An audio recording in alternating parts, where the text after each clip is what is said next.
தலைவா என்கிற படத்தை ஓட விடாமல் செய்வதற்கு எவ்வளவு பெரிய சிரமங்களை அவர் அனுபவித்தார் என்பது எல்லாருக்குமே தெரியும். ஜெயலலிதாவை தன்னுடைய வழிகாட்டி என்று ஏற்றுக்கொள்கிறார் விஜய் என்பதை பகிரங்கமா அவர் சொல்றாருன்னா இதை விட ஒரு கோழைத்தனம் இருக்க முடியுமா? ஒருவேளை செங்கோட்டையனுக்காக சொல்கிறாரா என்று நமக்கு தெரியும். செங்கோட்டையனையே அவர் மீது ஒழுங்கு நடவடிக்கை எடுத்தவர் தான் ஜெயலலிதா.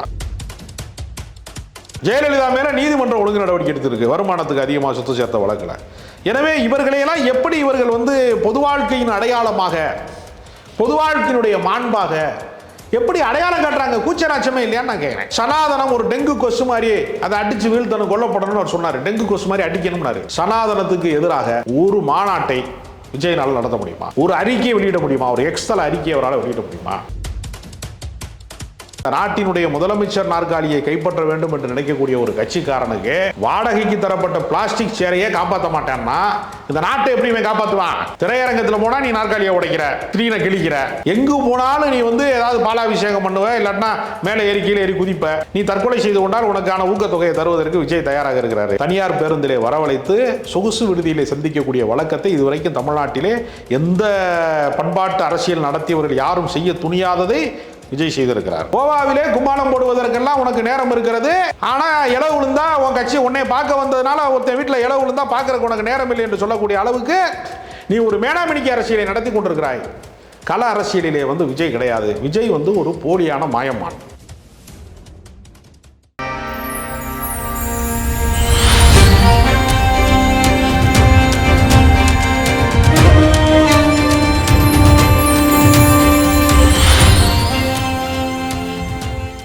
வாகை தமிழ் நேயர்களுக்கு வணக்கம். என்று நம்மோடு நேர்கள் பேசுவதற்காக அரசியல் விமர்சகர் திருமதி ராஜகம்பீரன் அவர்கள் நம்மோடு இருக்கிறார். வாருங்கள், அவரோடு பேசலாம். சார் வணக்கம். சார் வணக்கம்.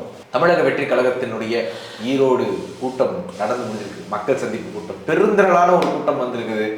எப்படி பாக்குறீங்க? விஜய் அவர்கள் ரொம்ப ஆவேசமான ஒரு உரை ஆற்றியிருக்கிறாரு.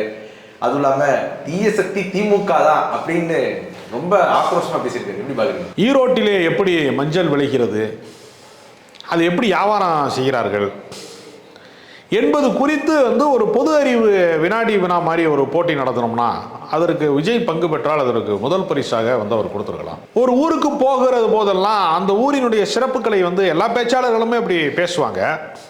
இவர் ரொம்ப பேசிக்கான ஒரு நுனிப்புல் மேய்கிற விஷயத்தை தான் அவர் வழக்கம் போல பேசியிருக்கிறாரு. எந்த புதிய கருத்துமே இல்லை. அவர் என்ன சொல்லியிருக்காருன்னா, திமுக ஒரு தீய சக்தின்னு ஒரு டைலாக் சொல்லியிருக்காரு இந்த முறை. அது கூட சொந்த சரக்கு கிடையாதுன்னு நான் சொல்ல வரேன். அது ஏற்கனவே அதிமுக பேசிய டைலாக். அது சொந்தமாக சுய புத்தி இல்லாதவரா விஜய் அப்படின்னு நான் கேட்க விரும்புகிறேன். இதுவரைக்கும் சொந்தமாக எந்த கருத்தையுமே சொல்லலை. ஏற்கனவே இருக்கிற, அதாவது பிச்சைக்காரன் வீட்டு பாத்திரத்தில் எல்லா விட்டு சோறும் கிடக்கும் சொன்ன மாதிரி, ஏற்கனவே இருக்கக்கூடிய கட்சிகள், ஏற்கனவே இருக்கக்கூடிய கோட்பாடுகள், ஏற்கனவே இருக்கக்கூடிய தத்துவங்களை என்னுடையதுன்னு அவர் சொல்லிக்கிறார். அவ்வளோதான். இல்லைங்க, பேச்சுலர் ரூமில் என்ன பண்ணுவான்னா 4 பேர் தங்கியிருப்பாங்க. ஒருத்தன் சட்டை இன்னொருத்தன் எடுத்து போட்டுக்குருவான். ஜட்டியை மட்டும் தான் போட மாட்டாங்க, மிச்சம் எல்லாத்தையுமே எடுத்து போட்டுக்குருவாங்க பேச்சுலர் ரூமில். அது மாதிரி இப்போ என்ன ஆகி போச்சுன்னா, அதிமுகட்டிருந்து எம்ஜிஆர் எடுத்துக்கிறேன், திமுகட்டிருந்து நான் அண்ணாவை எடுத்துக்கிறேன், திகாலிருந்து நான் பெரியார் எடுத்துக்கிட்டு நான் ஒரு மாற்று அரசியலை உருவாக்க போகிறேன் அப்படின்னு அவர் சொல்கிறார். சொந்த சரக்குன்னு ஏதாவது இருக்கான்னு நான் கேட்குறேன். ஒரு புதிய தத்துவத்தை உருவாக்கணும்ல. ஒரு அரசியல் கட்சிக்கான தேவை என்ன இருக்கு? இப்ப திருமாவளவன் கட்சி நடத்துறாரு. சாதி ஒடுக்குமுறை இருக்கிற வரைக்கும் அதனுடைய விடுதலைக்கு ஒரு குரல் தேவைப்படுகிறாரு. முதலாளின்னு ஒருத்தன் இருக்கிற வரைக்கும் தொழிலாளின்னு ஒருத்தன் இருப்பான். அங்கு சுரண்டல், உழைப்பு சுரண்டல் நடக்கும். அவனுக்கான ஊதியம் கிடைக்காத இடத்துல அவனுக்கான போராட்டம் இருக்கும். அவனுக்கான பணி நிரந்தரம் செய்யப்படாத இடத்துல அவனுக்கான பிரச்சனை இருக்கும். அதனால உலகத்துல தொழிலாளின்னு ஒருத்தன், கடைசி தொழிலாளின்னு ஒருத்தன் இருக்கிற வரைக்கும் கம்யூனிசம் இருக்கும். செல்வம் ஓரிடத்திலே குவிகிறது, அதிகாரம் ஓரிடத்திலே குவிக்கிறது, கல்வி ஓரிடத்திலே குவிக்கிறது. எல்லாருக்குமானதாக கல்வி மாற்றப்படாமல் ஒரு காலத்திலே குருகுலத்திலே கல்வி இருந்தது. எல்லாருக்குமான பள்ளிக்கூடங்கள் திறக்கப்படவில்லை. செல்வம் ஒருவனுக்கே குவிந்து கிடந்தது. ஒரு குறிப்பிட்ட சமூகங்கள் மட்டுமே உயர் பதவிகளை அனுபவித்துக் கொண்டே இருக்கிறார்கள். சாமானியன் ஜட்ஜ் ஆக முடியல. ஜிஆர் சுவாமிநாதன் தான் ஜட்ஜ் ஆக முடியுதே தவிர சாமானியனால் ஆக முடியல. உயர் சாதிக்காரர்களுக்கு மட்டும்தான் அது உரித்தானதாக இருக்கிறது என்று அதிகார மையத்தை ஒரு சிலர் ஆக்கிரமித்துக் கொள்கிறார்கள் என்கிற போது அது பிற்படுத்தப்பட்டவனுக்கு கிடைக்கணும், ஒடுக்கப்பட்டவனுக்கு கிடைக்கணும், சிறுபான்மை மக்களுக்கு கிடைக்கணும், பெண்களுக்கு கிடைக்கணும். அப்ப அதிகாரம் பரவலாக்கப்பட வேண்டும் என்று சொல்லுகிற போது ஒரு சமூக நீதி அரசியல் தேவைப்படுகிறது. விஜயின் அரசியல் யாருக்காக தேவைப்படுகிறது? இப்போ திமுக தோன்றியதுன்னா திமுக நீதி கட்சியிலிருந்து திராவிடர் கழகத்திலிருந்து அது வழி அப்படி வழி வழியாக தோன்றுகிறது. அதற்கு ஒரு நியாயம் இருக்கிறது. அண்ணா திமுகங்கிறது என்னன்னா, திமுக வந்து அதீத வளர்ச்சி அடைந்ததற்கு பின்பு எல்லாருக்குமான பதவி, எல்லாருக்குமான முக்கியத்துவம் கிடைக்காத போது அந்த இடத்த அவங்க கைப்பற்றுறதுக்கு எம்ஜிஆருங்கிற ஓவர் ஃப்ளோ ஆயிடுச்சு. அதை பகிர்ந்து கொள்வதற்கு இன்னொரு மாற்று கட்சியாக அதே கோட்பாட்டை அதே கொள்கையை அப்படியே வைத்துக்கொண்டு திமுகவின் தலைமையை மட்டும் நிராகரித்து விட்டு எம்ஜிஆரின் தலைமையை ஏற்றுக்கொண்டு திராவிட இயக்கத்தை, ஏன்னா இரட்டை குழல் துப்பாக்கிம்பாங்க திமுக. அப்போ ஒரே கோட்பாடு தான். விஜய்க்கான கோட்பாடு என்ன இருக்கிறது? புதிதாக எந்த அரசியலும் அவர்கிட்ட இல்லை. திமுக ஒரு தீய சக்தி, அதை சொல்றதுக்கு எடப்பாடி பழனிசாமி இருக்கார். அதை சொல்வதற்கு அதிமுக. எம்ஜிஆர் சொன்னதை, ஜெயலலிதா சொன்னதை, அதுவும் நானும் சேர்ந்து சொல்றேன் அப்படின்னு சொல்றாரு. ஜெயலலிதா முன்னாடி அவர் எப்படி கைகட்டி நின்றார் என்பது எல்லாருக்குமே தெரியும். தலைவா என்கிற படத்தை ஓட விடாமல் செய்வதற்கு எவ்வளவு பெரிய சிரமங்களை அவர் அனுபவித்தார் என்பது எல்லாருக்குமே தெரியும். ஜெயலலிதாவை தன்னுடைய வழிகாட்டி என்று ஏற்றுக்கொள்கிறார் விஜய் என்பதை பகிரங்கமாக அவர் சொல்றாருன்னா, இதை விட ஒரு கோழைத்தனம் இருக்க முடியுமா? ஒருவேளை செங்கோட்டையனுக்காக சொல்கிறாரா என்று நமக்கு தெரியல. செங்கோட்டையனையே அவர் மீது ஒழுங்கு நடவடிக்கை எடுத்தவர் தான் ஜெயலலிதா. ஜெயலலிதா மேல நீதிமன்றம் ஒழுங்கு நடவடிக்கை எடுத்திருக்கு, வருமானத்துக்கு அதிகமாக சொத்து சேர்த்த வழக்கில். எனவே இவர்களையெல்லாம் எப்படி இவர்கள் வந்து பொது வாழ்க்கையின் அடையாளமாக, பொது வாழ்க்கையினுடைய மாண்பாக எப்படி அடையாளம் காட்டுறாங்க? கூச்சராட்சமே இல்லையான்னு நான் கேட்குறேன். எல்லாருமே ஒன்னான்னு கேட்குறேன். ஜெயலலிதாவும் காமராஜர் ஒன்னா?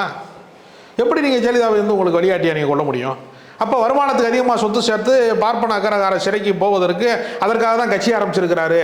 ஜெயலலிதா மாதிரி ஜெயிலுக்கு போகிறதுக்காக தான் விஜய் கட்சி ஆரம்பிச்சிருக்கிறாருன்னு சொல்ல முடியுமா?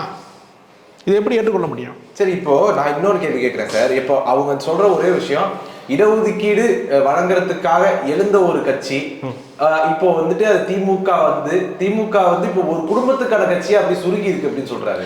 அந்த குடும்பத்தில் இருக்கிறவர்கள் எல்லாருமே அரசியல் இருக்கிறாங்களா? முக தமிழரசன் ஒருத்தர் இருக்காரு, திரைப்பட நடிகர் அருள்நிதியோட அப்பா. அவர் அரசியல் இருக்கிறாரா? முக அழகிரி இப்போது அரசியல் இருக்காரா? முன்பு இருந்தார், இப்போ அரசியல் இருக்கிறாரா? செல்வின்னு ஒருத்தங்க இருக்காங்க, கலைஞருடைய மகள், அவங்க அரசியலில் இருக்கிறாங்களா? அமிர்தம்னு ஒருத்தர் இருந்தார். எத்தனையோ பேர் வந்து அரசியலில் வந்து இன்றைக்கி நடைமுறையில் அவங்க இருக்கிறாங்களா? குடும்பத்தில் இருக்கிற எல்லாருமே அரசியல் இல்லையே. பகுத்தறிவு சிந்தனை, கவிதை எழுதுறது, இலக்கிய ஈடுபாட்டிலே ஒரு பிரதிநிதியாக இருக்கக்கூடிய கனிமொழி நாடாளுமன்ற உறுப்பினர் இருக்காங்க, கட்சி தலைமையில் அவங்க இல்லை. உதயநிதி இளைஞரணியத்தினுடைய ஒரு தலைவராக இருக்கிறாரு, அந்த கட்சியில் இளைஞரணி மட்டும்தான் இருக்கா? பொதுச் செயலாளர் பதவி உதயநிதி இருக்கிறாரா? ராசா போன்றவர்கள் எல்லாம் அந்த கட்சியில் முதன்மை பொறுப்புகளில் இல்லையா? எத்தனையோ பேர் முதன்மை பொறுப்புகளில் இருக்கிறாங்கல்ல. ஒரு குறிப்பிட்ட குடும்பத்துக்கான கட்சினா அந்த குடும்பத்திலே அல்லாதவர்கள் யாருமே அந்த கட்சியில் இடம்பெற முடியாதுங்கிற நிலைமை இருக்கிறதா? அப்படி இல்லை. கலைஞர் குடும்பம் என்பது அதில் ஒட்டப்பட்டிருக்கிற லேபிள். ப்ராடக்ட் எது? ப்ராடக்ட் திராவிட கருத்தியல் தான். நீ வந்து உதயநிதியை பார்த்து நீங்கள் எவ்வளோ பேசுனீங்கல்ல, உதயநிதி வந்து சொன்னார், சனாதனம் ஒரு டெங்கு கொசு மாதிரி, அதை அடித்து வீழ்த்தணும், கொல்லப்படணும்னு அவர் சொன்னார். டெங்கு கொசு மாதிரி அடிக்கணும்னாரு. சனாதனத்துக்கு எதிராக ஒரு மாநாட்டை விஜயனால் நடத்த முடியுமா? ஒரு அறிக்கையை வெளியிட முடியுமா? ஒரு எக்ஸ்தல அறிக்கையை அவரால் வெளியிட முடியுமா? அவருக்கு இளம் பெரியார் பட்டம் கொடுத்துட்டாங்க. ஆமாம், பெரியார் கருத்தை பேசினா அவர்லாம் இளம் பெரியார் தான். எல்லாருமே இளம் பெரியார் தான். பெரியாரை பின்பற்றுகிறவர்கள் எல்லாருமே இளம் பெரியார்கள் தான். ஒரு பெரியார் இந்த நாட்டுக்கு போதுமானவர் அல்ல.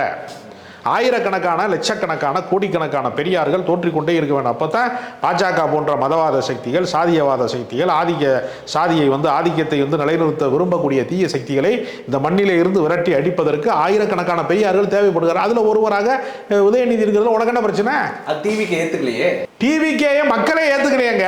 டிவிக்கே ஒரு அரசியல் கட்சியாகவே பல பேர் ஏற்றுக்கல. அது வந்து சினிமா நடிகனை, கூட்டம் வரப்போகுது, சினிமா நடிகனை வேடிக்கை பார்ப்பதற்காக வந்த கூட்டம் அப்படிங்கிற கணக்கில் தான் அது இருக்கிறது. இன்னைக்கு கூட பார்த்தீங்கன்னா அந்த வாகனத்தை சுற்றி கொண்டு பின்னாடியே போய் கண்ணாடி கதவை தட்டினாங்க, வந்து ஆக்சிடென்ட் ஆகிருக்கு. இன்னைக்கு கூட விபத்தாக இருக்கிறது. ஒருத்தன் வந்து மைக்கு நிறுத்துவதற்காக வைத்திருக்கக்கூடிய ஸ்டாண்டு மேலே ஏறி தலைவா தலைவா அப்படின்னு ஒருத்தன் கத்திக்கிட்டே இருக்கான்.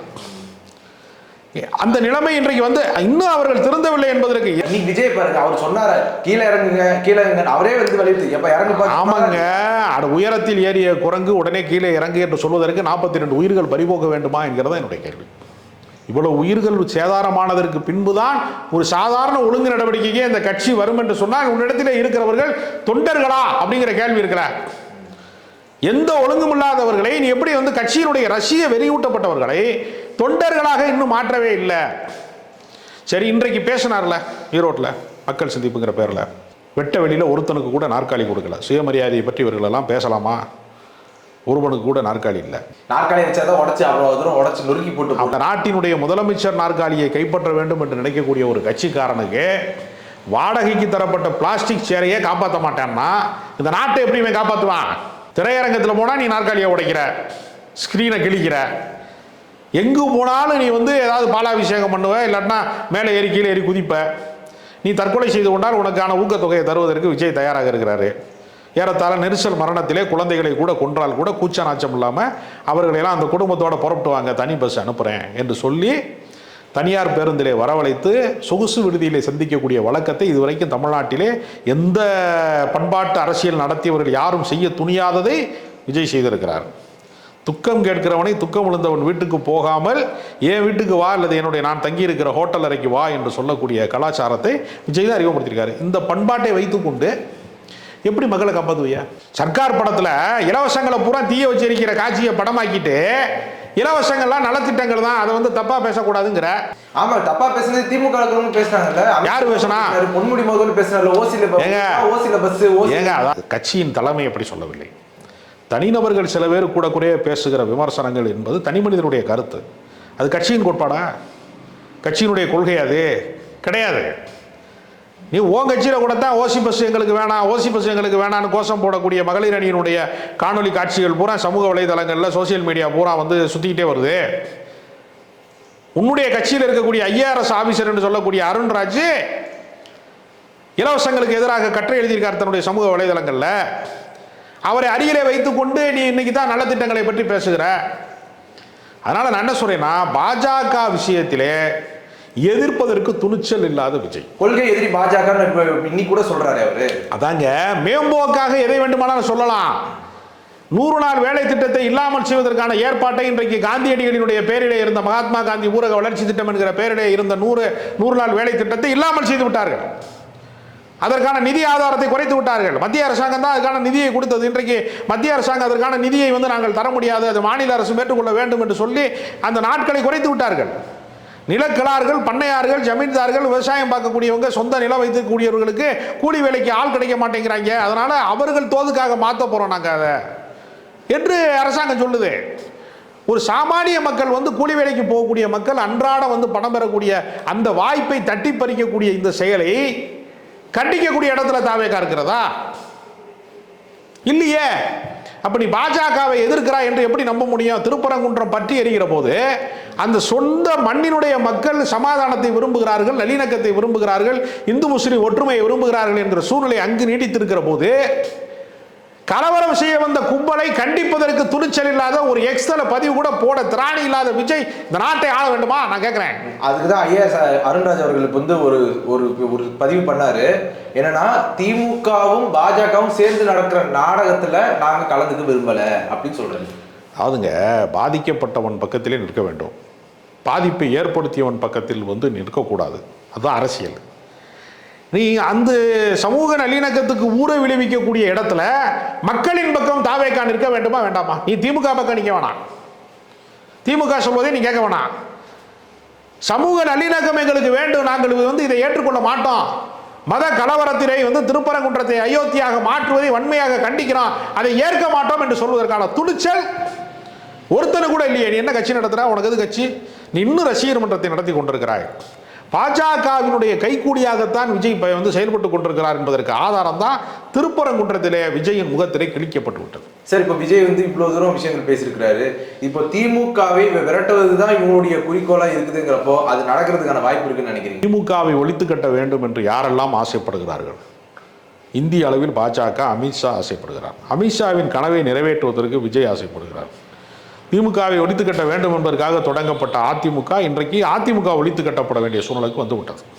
அந்த கட்சி 40% வாக்கு வங்கிக்கு எல்லாம் வந்திருந்த கட்சி கடந்த காலங்களில் ஜெயலலிதா காலத்தில் இன்னைக்கு 20% கீழே இறங்கிவிட்டது. நாம் தமிழர் கட்சி என்று RSSனுடைய கைக்கூலியாக செயல்படக்கூடிய சீமான் போன்றவர்கள் பிராமண கடப்பாறையை எடுத்துக்கொண்டு நான் திராவிட கோட்டையை இடிப்பேன் என்று சொல்லக்கூடிய கூலிப்படை தலைவனாக இருக்கக்கூடிய சீமான் போன்ற RSSனுடைய கைக்கூலிகள், பொறுக்கிகள் இன்றைக்கு திமுகவை எதிர்க்கிறார்கள். அந்த இடத்திலே தான் விஜய் நின்று கொண்டிருக்கிறாரே தவிர தமிழ்நாட்டினுடைய அரசியலில் மட்டுமல்ல, பண்பாட்டு தளத்திலே மட்டுமல்ல, எல்லாவற்றிற்குமே வளர்ச்சி பாதையிலே தமிழ்நாட்டை அழைத்து சென்ற திமுகவை அழிக்க வேண்டும் என்று நினைத்தால் நீ வலதுசாரிகளின் கைக்கூலி என்று தான் நான் சந்தேகப்படுகிறேன். கீழடியினுடைய நாகரிகம் பண்பாடு குறித்து எதையுமே நான் ஏற்றுக்கொள்ள மாட்டேன் என்று மத்திய அரசாங்கம் சொல்லுகிறது. நீ கொள்கை எதிரினா அவனோட சண்டை போடணும்ல. நீனே தமிழ்நாடு முழுக்க கீழடியினுடைய ஆய்வறிக்கையை ஏற்றுக்கொள்ள வேண்டும் என்று ஆர்ப்பாட்டம் போராட்டம் நடத்தினாரா விஜய்? ஃபேஷன் ஷோவில் வந்து ஒரு பொம்பளை பொருளை டிசைன் அப்படி வந்து டிங் டிங் நடந்துட்டு போகிறது மாதிரி ஒவ்வொரு ஊராக வந்து நீ சீன் போட்டுட்டு போனேன்னா நீ அரசியல்வாதியா? உன்னை வந்து நம்ப முடியுமா? நீ வந்து கோவாவுக்கு வந்து யாரோட டிக்கெட் போட்டு போனேங்கிறத எல்லாரும் வெளியிட்டு இருக்கான். களத்தில் எங்கே இருக்கிறார் விஜய்? அது பர்சனல் இல்லை, அதெல்லாம் நம்ம எதுக்கு பேசணும் சார்? நான் ஒன்றும் அவரை பற்றி தவறாக பேசலையே. இப்போ கோவாவிலே கும்மாளம் போடுவதற்கெல்லாம் உனக்கு நேரம் இருக்கிறது. ஆனால் இளவு விழுந்தா உன் கட்சி உன்னை பார்க்க வந்ததுனால ஒருத்தன் வீட்டில் இளவு விழுந்தா பார்க்கறதுக்கு உனக்கு நேரம் இல்லை என்று சொல்லக்கூடிய அளவுக்கு நீ ஒரு மேனாமினிக்கு அரசியலை நடத்தி கொண்டிருக்கிறாய். கள அரசியலிலே வந்து விஜய் கிடையாது. விஜய் வந்து ஒரு போலியான மாயமான். திமுகவை ஒழித்து கட்டுகிறேன் என்று சொல்வதன் மூலமாக பாஜகவிற்கு அடியால் வேலை பார்த்து கொண்டிருக்கிறார் விஜய் என்பது பகிரங்கமாக குற்றச்சாட்டு சொல்றேன். உங்களுடைய நேரத்தை ஒதுக்கி எங்களோட கருத்துல பந்தமைக்கு நன்றி சார்.